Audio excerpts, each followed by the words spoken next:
Tell me this again. Say that again. Back in the days when we were designing the whole cell phone system, they had just hired me back. I had left all that for 5 years. So I went back and I wanted to impress them. And I found out the big problem they were having, the whole cell phone system was not practical. In order to make it work, they had to put a separate power amplifier for every phone call. And Do they have more memory? yeah, no, they had enough memory, but they didn't have an amplifier that would handle these high frequency signals that would go back to your cell phone from the cell site. Okay. They needed separate amplifiers for every call. That made the whole thing impractical because they had thousands of calls and they had to have thousands of power amplifiers. Well, they wanted one power amplifier that was powerful enough to handle all the calls. Right. But had less than 1 part per million distortion. Now that was impossible. That's not much, yeah. Yeah. So Bell has been working on it for 2 years before I started on it. My supervisor told me the problem, and I started working on it, and I found that feedback is the way of reducing distortion. But feedback doesn't work at those frequencies. When you get up to those higher frequencies, you can't feed back. It doesn't work anymore because its wavelengths are so short. Okay. And so I found a different method called feed forward that was designed before feedback was invented. Okay. And it was designed by the same guy that came up with feedback. Harold Black, his name was, a famous guy at Bell. Somebody you knew? Well, he was before my time. Okay. He was an early guy at Bell. So I took his idea of feed forward, which was unstable. That's why nobody ever used it. Okay. And I made it stable. And I made it stable by putting artificial intelligence on it so that it was always adjusted correctly. So it adjusted itself. It was adjusting itself all the time. Wow. Every microsecond it was adjusting itself. Okay. And that made it work. And that's how cell phones were able That's how I to. got the big patent. And that's why I just recorded this for posterity. Yeah. So now we can share I that. realized when he started talking about this artificial intelligence, Yeah. I realized that's what I had done. Yeah. I designed a method of keeping that thing adjusted, just like if somebody was there adjusting it all the time. Wow. So you created your own artificial intelligence for the You ever cell read phone. Time magazine? No, There's this issue. There's an article in this issue. I'll give it to you. You can take it home. About AI. yeah. It's a little scary, the AI stories, like what could go wrong. Yes.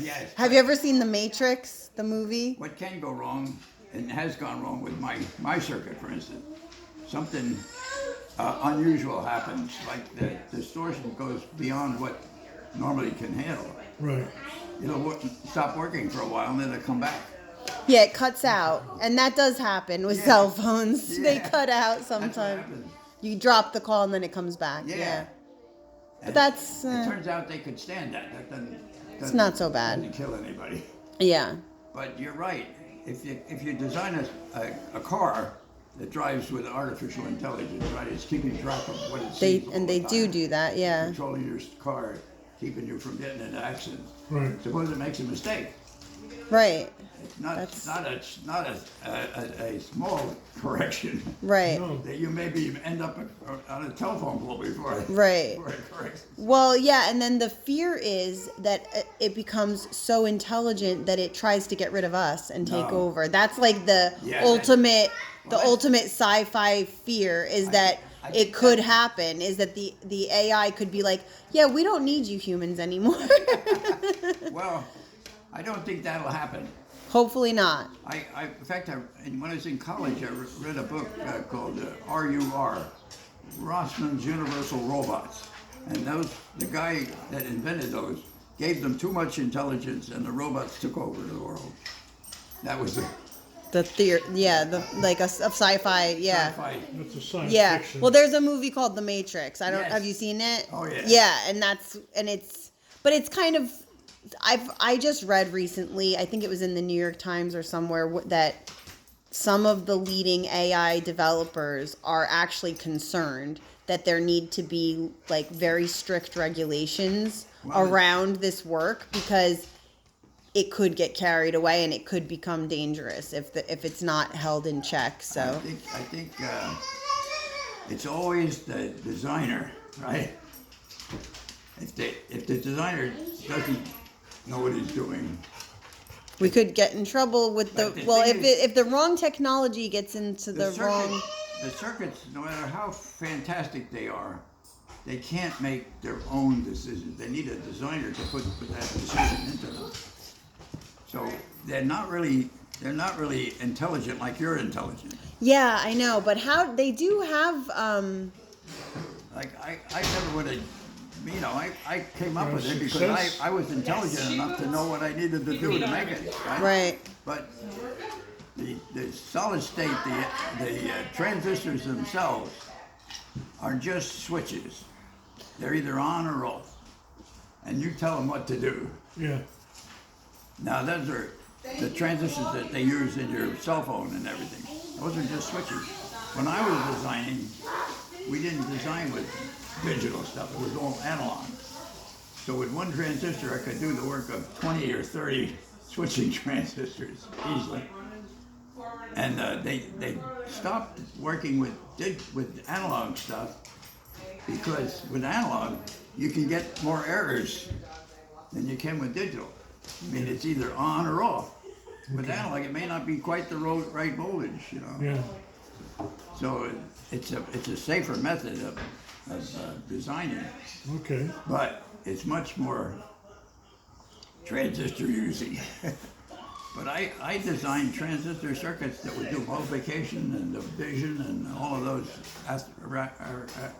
arithmetic operations. We did that for the steering the big cannons on the destroyers and battleships. Okay. Those were run by computers, but they were analog computers. They weren't digital. And it was an interesting thing because we were designing a cell phone system. The cell phone system is digital up until the point that it goes radio into radio waves. As soon as it leaves the antenna, it's not digital anymore. Okay. It's analog.